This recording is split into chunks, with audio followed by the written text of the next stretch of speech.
Hi friends, welcome to cinema ரசிகன். நம்ம இன்னைக்கு மூவியில பார்க்க போற படம் இப்ப தாரிசா ரிலீஸ் ஆகி ஓடிட்டு இருக்க தமிழ் படம். படத்தோட நேம் ஃபோர்த் ஃப்ளோர். இது ஒரு ஹாரர் த்ரில்லர் மூவி. இந்த படத்தோட ஸ்டோரி என்னன்னா, ஆரி மும்பைல ஒர்க் பண்ணிட்டு இருக்காரு. அவருக்கு அவரோட எக்ஸ் லவர் கிட்ட இருந்து கால் வருது. அவங்க இவர்கிட்ட ஹெல்ப் கேட்குறாங்க. தான் ஒரு பிரச்சனையில மாட்டிட்டு இருக்கேன், எனக்கு வந்து ஹெல்ப் பண்ணு அப்படிங்கிற மாதிரி கேட்குறாங்க. சரி ஓகே அப்படின்னு சொல்லிட்டு மும்பையிலேருந்து ஆரி சென்னைக்கு வர்றாரு.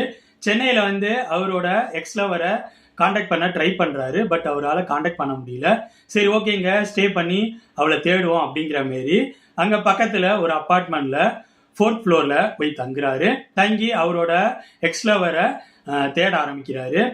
தங்கியிருக்க அந்த அப்பார்ட்மெண்ட்ல அவரை சுத்தி அடுத்தடுத்து சில அமானுஷமான விஷயங்கள் நடக்க ஆரம்பிக்குது.